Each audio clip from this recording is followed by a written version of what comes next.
So Work Positive Nation, on a scale of 1 is the lowest and 10 is the highest, how empowered are the team members in your company? How much ownership do they take of their work? What's their level of personal responsibility?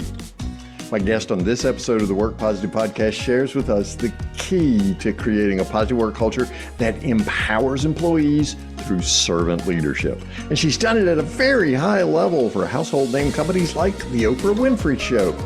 Discover how to empower your work culture through service on this episode of the Work Positive Podcast. Welcome to the Work Positive Podcast with your host, executive coach, and culture architect, Dr. Joey Fawcett. Discover strategies and tactics that work positive as Dr. Joey talks with industry leaders who create a positive work culture that attracts top talent and reduces team turnover. Discover how you can create a work positive culture that increases productivity and profits. Here's your host, Dr. Joey. Hey, Work Positive Nation, ever watched this program on TV called, what is it? The Oprah Winfrey Show. Have you ever watched the Oprah Winfrey Show before, Work Positive Nation? Maybe heard of it? Harpo Productions, right? Maybe. Okay, well, today I have a person who actually worked there and began learning leadership with Harpo Productions and has become an amazing leader today. So as I told you in the introduction, empowering others through service is what we're going to learn all about today, especially if you're a leader. So you're in for a great, amazing treat. It's going to be another phenomenal, but this one is an epic episode of the Work Positive Podcast. Welcome my new best friend, Dr. Tenia Davis. Tenia, thank you so much for being on the Work Positive Podcast. Thank you for having me. Yeah, just in case you can't tell, I'm a little bit stoked to have you on today. Because you're just so amazing. You've written a couple of books about servant leadership. The first one, in fact, the subtitle just captures me, The Servant Leadership Advantage. And that's one of the things we want to talk about today. But Work Positive Nation, while you're listening, if you're walking the dog or on the Peloton or something, you can do it. Keep going. Go. Right? All right, as you're listening. But 8 essential steps to inspire others and build a thriving workforce, the Servant Leadership Advantage. The link to that on Amazon, since you're there buying your vitamins and coffee anyway. Go ahead and pick up your copy right there, right? And then the other book, which is hot now, and we're going to talk something about this, is actually a response to what Tenia heard in response to the first book, and that is The Blueprint of Giving and Receiving Feedback. Now, Tenia, I got to tell you, feedback's one of those words that some of us have an allergic reaction to. I'm just saying, I might have been abused with feedback before. When they say, hey, Dr. Joey, can I give you some feedback?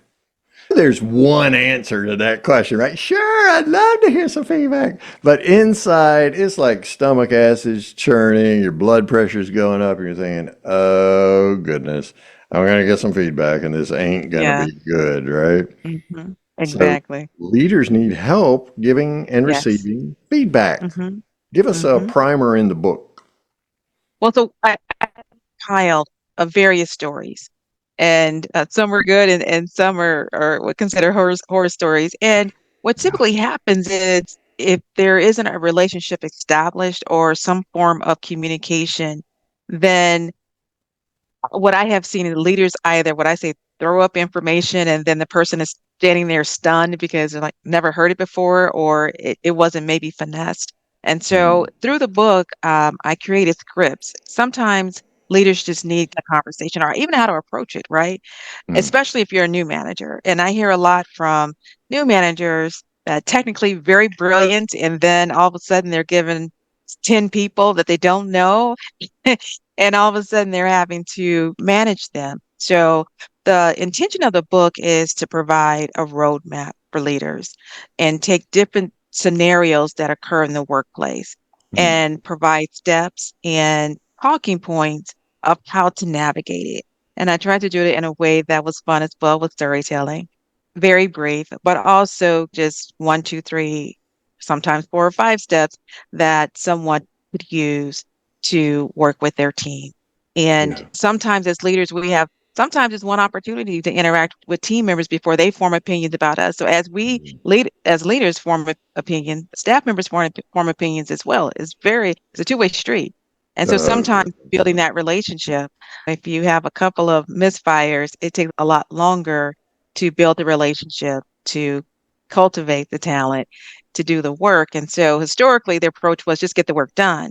Well, the workforce today is a lot different. They want to connect, they want to feel heard, they want to feel respected, they want to feel valued, they want to be mentored. And so that's a different interaction than what we historically have had to engage in the workplace. And so the book, the whole premise of the book is to offer kind of a roadmap for leaders. And I put lovely little help aids in there as well. And I took all the questions that come to me from leaders.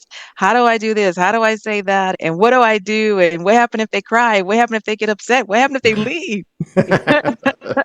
there's a lot of what ifs, aren't there? Right, There exactly. really are. Yeah. Well, I love what you said there, and that is that so often managers become managers because they're technically proficient. I'm really good at building widgets, or I'm really good at writing code, or I'm really good at insert skill set here. Mhm. And there's just this expectation, since you're really good at that technical skill, oh, by the way, you can lead people Yeah, in that technical skill.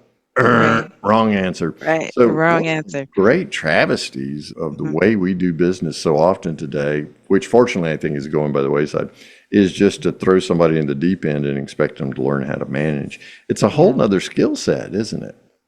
It is because the workplace is just it's just complex, right? And so there's so many different social issues taking place.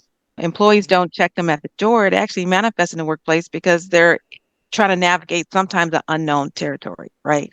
And sometimes managers, I've heard managers say, I feel like I'm a counselor, I feel like I'm a therapist, I feel like I'm all these things and I just need them to do their job. Well, it doesn't work that way anymore. And so employees want to feel, and I think rightfully so, right? As leaders, it is a harder job to lead in the workplace today, right? And so equipping leaders to understand, okay, how do I, one, make sure everyone understands the mission of the organization? Two, how do I establish expectations and measure the expectations so that people know what they're doing well and what they're not doing well? And then how do I coach them so that they can get the job done? And sometimes as leaders, if we really are paying attention, we might be able to see something that they don't see in themselves. And I have found that those are the leaders that really do amazing things, that really have the awareness of their team and understand the nuances and complexities that come with them and look at how can I get the best out of this individual to serve what the organization is needing from them. Mm. Historically, it used to be just give the task, get the task done. If Yeah, you do, get her great. And if done. you don't, you're right.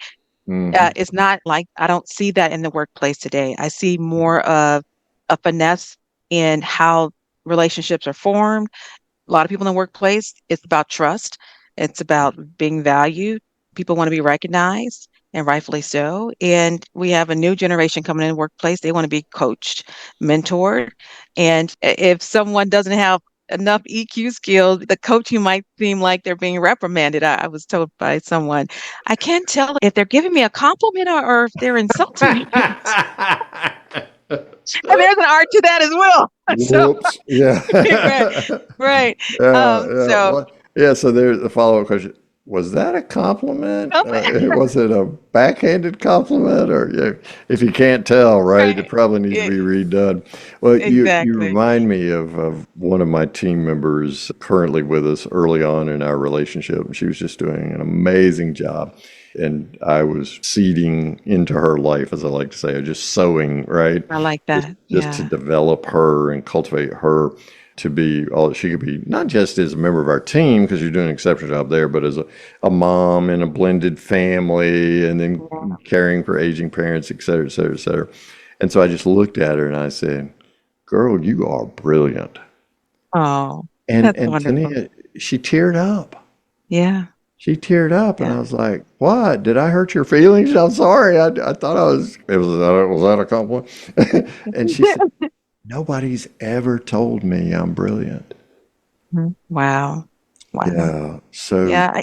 I think people want to feel that you care And it's really interesting. At another company, I worked with someone, and this was, I think it was her second job, Mm-hmm. and she really wanted to learn, did not have the framing because she was just starting her career. And Ah. so she would stay late and she would ask questions. And finally, I think it was like after the first month, she said, I don't think this is going to work for me. And I said, why? I said, you just started. She said, I don't think I'm doing a good job. And I said, why would you say that? She said, well, no one has said anything to me. And so the silence, right, left her to kind of Mm. fend for, am I doing a good job, bad job? And Yeah. I guess she had asked for feedback, and the manager wasn't comfortable giving feedback Mm. and did not know what to say. So the silence was left for interpretation.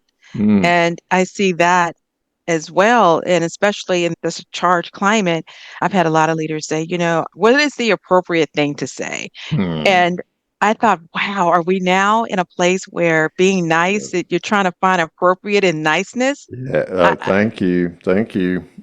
yeah. So That's an amazing space we find ourselves in, isn't it? Just be nice, right? nice, right. Well, I've Yeah. often heard it said that the opposite of love is not hate, but apathy. And that's Interesting. what Yeah, that young woman was experiencing was exactly. nobody really cares that I'm here. I'm reaching out. I need to Right. know where I am Yeah. because all of us are just zigzagging our way through every day. And we're trying to do Hmm. course correction the best we can, trying to Yes. figure it out. And so Right. I need Google Maps to tell me, make a U-turn. All right. And fortunately, Google Maps does not call me an idiot when I miss the turn Right, either, right, right? right. So I really need some help knowing where am I going, what's happening to me. Talk to us about the environment in which you find yourself now, Tania. Where are Hmm. you working? So I work for NORC at the University of Chicago, and it's a we're a research organization, nonprofit, north of 2,000 employees, and Wow. it's just an amazing place to be. Very smart individuals, not that other industries aren't, but you have a lot of researchers. People are very passionate about the research in their particular discipline. And then we also have another group. I said that we have different groups within the organization, but we actually have people that actually go out into the field, into the neighborhoods, into the communities to conduct surveys and to really learn from the different environments depending on the survey topic. We have longstanding employees that have, I say, grown up here, which is right, and Yep. have really contributed to some thought-provoking work. And so it's exciting to come in and work with something as simple as an employee survey or pulse checks. Well, we have some of the most brilliant folks that actually build surveys. So it's nice working with different skill sets and different backgrounds and different thought leaders that are very respected in their space. So yeah, I really enjoy coming here on a daily basis. Oh, wonderful. Sounds like you have a lot of top talent there. A How, lot of top talent. yeah, so how does the organization attract that top talent? Mm. So I would say we have some of the same challenges as other organizations. We have, like other organizations, there are niche areas, and then there are others where we're able to tap into particular academic circles. And we have found ourselves as well exploring other avenues, association groups, partnering with different organizations and community groups to continue showcasing our brand and our offerings to attract talent. And then, and also a very diverse, wide population of folks, right? And so we don't just go to one particular area. I would say that we cast a net wide and we try to at least have our brand in very different locations and organizations and groups so that we're able to have the visibility to attract talent. And we do a pretty good job at that. Mm. Well, when you're attracting talent, it means that there's some positive, well, you hope there's some positive things going on in the culture, Mhm. right? So that that Oh, yeah. attraction factor takes effect. Mhm. What are some of the things that you do around there to create a positive work culture? Yeah, definitely. I would say the work itself and the leaders that have been in this space for quite some time. So a lot of the talent want to work with the thought leaders that they're reading about. And then also the research work in itself is really interesting. And then I think we have a culture that is open to and receptive to different styles of work and different journeys of learning, right? And Mm. so it's nice to have kind of a diversified way of looking at whether it's approach to research or whether it's project management or whatever that might be. And that's attractive. And of course, I would say we do a really good job at recognizing our employees. We have several different award campaigns that employees get really excited about, and we find different mentoring. We launched several recently mentoring programs that the more entry level, junior level, and management level as well. I mean, everyone can learn from someone, I always say, but we have received a lot of good feedback on what we call Mentoring Mondays. And it's a great opportunity for teachbacks and learning from other folks that have had different career journeys. And then also those that are trying to figure out what do I want to be or who do I want to be when I grow up. Um, Yeah, that's my so, pursuit some days. yeah. Yeah. But one of the things that I really get excited to see is we have a lot of new folks and they come in the door Mhm. and it's so easy to pick up the phone and say, hey, I saw this article you wrote. Can I have coffee with you? Or I have questions. And Mhm. it's wonderful to see the leaders be so receptive to that. And how can I help you? Or what would you like to know? And take the time and make space for those conversations. Sounds like some principles of servant leadership are showing up. Ah, you think? Yeah. So, what are some other principles of servant leadership that you see showing up there? I think the care for the work, there is such not pride in itself, but more pride in the work for the common good and the greater good. And I would definitely say care for teammates, helping folks succeed and thinking about how others need to learn that might be different than the way you learn and seeing that camaraderie take place. It's exciting for me to just looking at my team, watching someone move from one level to another level and seeing their excitement. It was like, wow, I knew you could do it. And Mm, yeah, I to tell you, see that, yeah, when you get pumped up about someone else's success as much or more than you do your own, that right. that you really hit a sweet spot there. But what do you say, Tania, to those people who say, "Oh, Tania and Dr. Joey, that sounds too squishy for me. I don't, that's woo-woo." Talk Mhm. about how those kinds of relationships, particularly in supervisory or managerial relationships, really grow people, which is the pathway to growing profits. Mhm. And I do hear that, right? And of course, there's chuckles along the way. However, I do challenge that often because looking at the workplace and how staff members want to be led, I always start back with the question, one, do you know your team? What do you know about your team? And how do you know that they feel valued? Because most likely, if a person leaves, as people don't leave a job, they leave their manager, Right, right? right. And so oftentimes there are blind spots, right? And so it was another company, someone, I had a manager tell me, no one ever gives me bad news. And we have an awesome team and everything is running well. And I said, really? And they don't provide any feedback? And he said, no, no, everyone's happy. And I said, Ooh. there's no challenging or, oh, no. Why would they Yeah, do that? yeah. And I said, okay. So, I'm sorry, I'm just flashing back. I've been married to the same woman for 41 years, but when we first started our relationship, I'd say, "How are you?" And she, "Fine." And I'm like, "Fine does not mean fine." So no feedback does not mean things are well. yeah, right, exactly. And it's interesting because I also have leaders say, look, Kenia, I don't have time for that. I Yeah, have these yeah. 12 things to do I got a job and to do. I have a job to do and I need to have this completed by a certain time. And I said, well, the other side of that is you can't do it alone. And two, if your team is not developed or in sync with you, then you're not going to meet that deadline, Wow. right? And so it shows up differently. It shows up turnover. It shows up Mm, people calling off sick.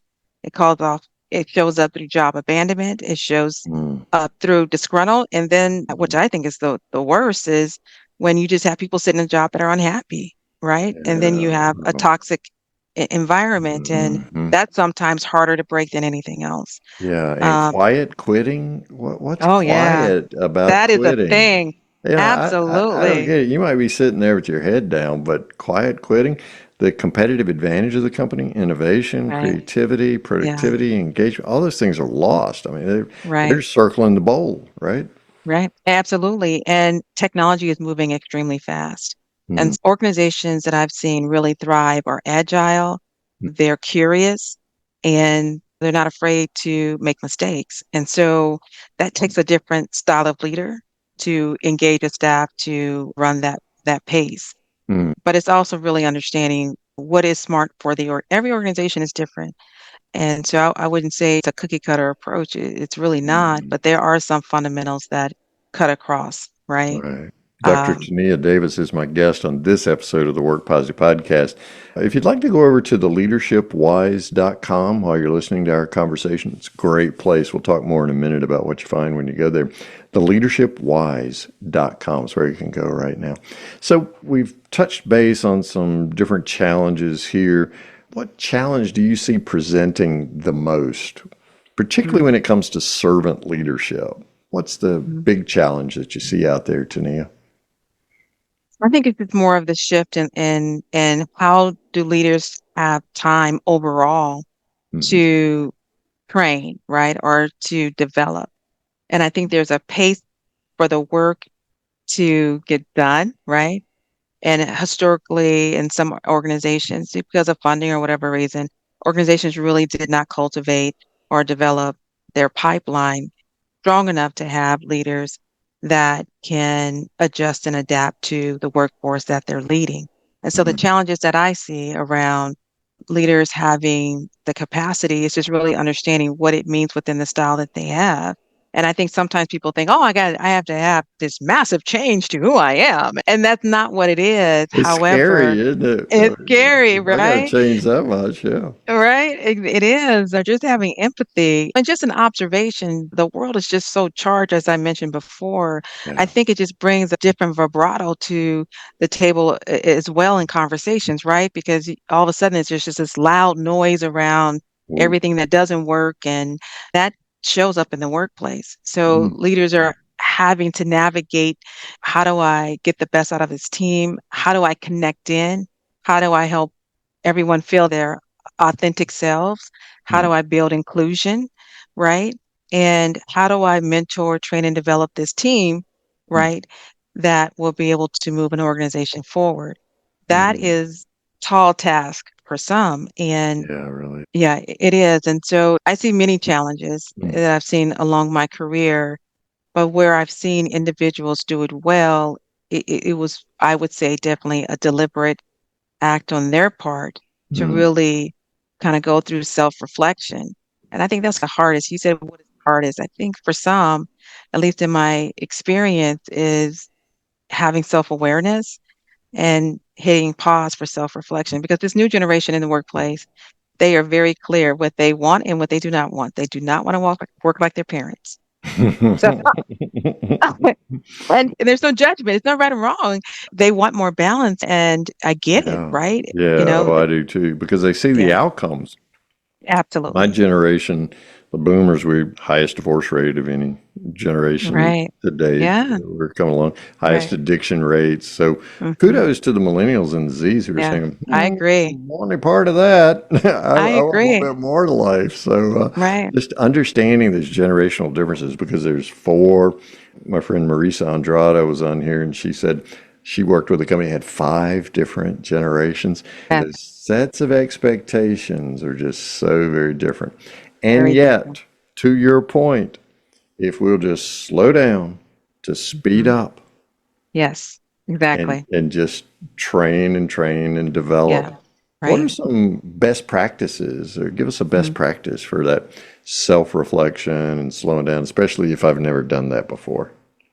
Oh, and that's fair. And actually, I included in my first book a Okay. section just for that, so that Mm, leaders would can start training themselves around how do I take a self inventory of my okay. strengths and my weaknesses. And Cool. sometimes it might be a little painful, because I think soliciting feedback is very important as well, that wonderful world of feedback. But it's helpful to understand how others see you. It's kind of like Harvey's window, right? You might see Yeah. yourself differently than those that experience you. Yeah. And so Yeah. having an understanding of I might think I show up one way. However, my team might have a different impression of the way I show up. So self-awareness and having an understanding of how you are showing up to your team is very important. Oh, it And really is. then, yeah, and I would say have a plan and understand what's appropriate for that environment, right? Mm. And so if you have a team of freshly college graduates, the way you manage them is totally different in how you engage. And so I would say definitely 100%. listen to your audience. And it's so Mm. important to listen to understand, not listen to reboot, but listen to really understand. Mm. And as you are shaping who you want to be as a leader, check in with folks. We just had a meeting? How did that feel to you? And Mm. do you feel that you're able to get what you need from me? And it's a different dialogue than we had previously in the Or might have workplace. had in our own growing experiences. Yeah. Exactly. Dr. Tenia Davis has been my guest on this episode of the Work Positive podcast. The two books that she's been mentioning throughout, look at the show notes. There are links to Amazon and wherever other fine books are sold there for you. And then the website, the leadershipwise.com link is there also. Tenia, when we go to the leadershipwise.com, what are we going to find? So there's a little bit of a blog, a little bit of information there, quick takeaways. There's information about the book, and there's also a self-assessment. So during Oh, my sweet. dissertation days, I developed a self-assessment for those that are interested in having a inspirational culture Mm. style of leadership that are interested in developing those skills. And so the self-assessment is something that I'm continuing to build. But for those that take the assessment, there's an output that, Mm. based on how they score, gives them insight on how they can develop in particular areas. Oh, Um, wonderful. So let's yeah, go to the leadershipwise.com right now and learn something more about ourselves and our that's favorite right. subjects. That's ourselves, right? So we all Yeah, want to learn and grow in that direction. Work right. Positive Nation always wants to know, Tania, from my guest, about one thing. So, Dr. Mhm. Tenia Davis, what's your one thing that you would recommend to Work Positive Nation to start doing today to create a positive work culture? I would say listen to your environment. Really ask the question. Don't assume. Ask the question. How do you want to show up? What do you want from how do you want to contribute? Right. And it should have a path both ways, not just one. Right. But really engage with your employees to understand how the organization is meeting the needs of all the employees. I would definitely say ask questions. Mm, I love it. I love it, love it, love it. Dr. Tenia Davis has been my guest on this episode of the Work Positive Podcast. I'm smarter for this conversation. I'm better leader because of this conversation. Thank you, Tenia, for spending time with Work Positive Nation today. Thank you. Thank you for listening to this episode of the Work Positive Podcast. Please share this podcast with your friends who are HR and small business leaders so they can do one thing today to create a positive work culture that increases productivity and profits. I'd like to give you a free Work Positive course just for listening. It's called Something to Talk About, and it's transformed the work conversations of so many people all over the world. Get your free copy when you go to workpositive.today/something to talk about, and you can start transforming your conversations today. Remember, it pays to work positive.